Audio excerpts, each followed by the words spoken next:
Sebafikile abo Mr and Mrs. Sebafikile. Askisi. Yeah! Yeah! Hayibo! It's telephone. Mina ngithi uyagijima uyangena. Uphamlile ne? Yeah, ngisho ukuthi uyangena mina ngiyambona nakakulandela. Now scream I thought just because useduze. No, yena they came different. No, marukila dropa mutu.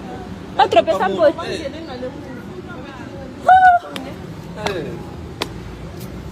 So, Amapil, the driver has another phone. No, it's not the driver, it's the passenger. The passenger. Yeah. No, it's raining. It's the corona. Yeah.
They want to know, but why were you snatching other people's cell phones? Uyenzani loo nto leyo? Le nto leyo wakuthi mina ede ngiphuzile yabo so nami ngiyazama ukuthi ngihlanganise Uyazama. Kubantu uthi uthetha la ma-phones ePretoria nakoma-Joburg nguwe lo? hayi mina evarini mina ngisibhanele ePretoria sengile usePretoria wena? yebo ePretoria Yeah, kuma-Brooklyn yeah.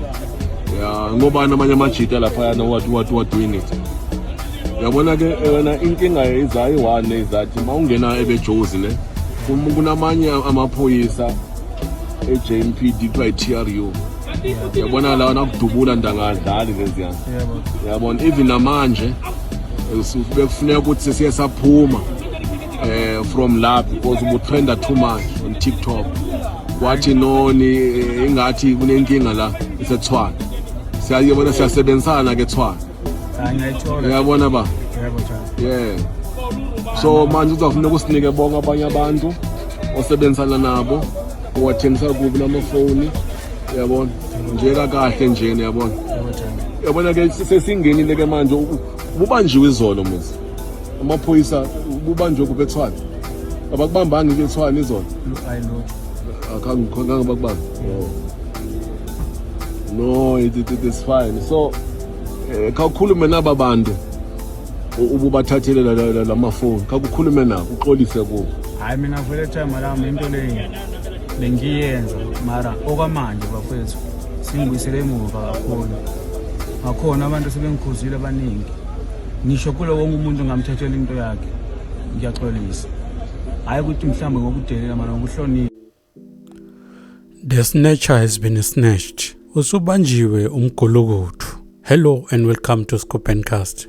Guys, on these videos, as you've seen, this guy on Jonjama phone usetholakele ubanjiwe, and some say he's from Zimbabwe. I don't know, but the name and surname, it sounds unfamiliar to South Africans. So I don't know. But usubanjiwe soyaxolisa, and uthi bebemkhuta all along. So I don't know why angayekele. He continued to do the wrongdoings he was doing to people, taking other people's hard work and money, causing anxiety and distress to people. Now he wants the community to forgive him. How so? While when they told you to stop, you didn't stop. Akahambe avalele jele kumbe amdeport abile kubo. Because if you steal someone's property, you don't only steal that property, because you left people with trauma, stress, because some of the people are using those cell phones to create content which the content put food on their tables. So now they have to think, where are they going to get another phone? What irritates me the most is that they steal those cell phones not only to support their families, just to buy alcohol and impress girls, while other families are suffering, while other people are having stress and trauma. These are the kind of people who don't deserve our forgiveness. These people belong to jail. They only ask for forgiveness because sebabanjiwe. Otherwise they wouldn't. Bebochubeka bamoshe impilo tebantu, babathathele izinto zabo lebatisebenzele kanzima. Lo akayekobolela ejele, akaboshwe. -1 sigebengu is better than nothing. Danko.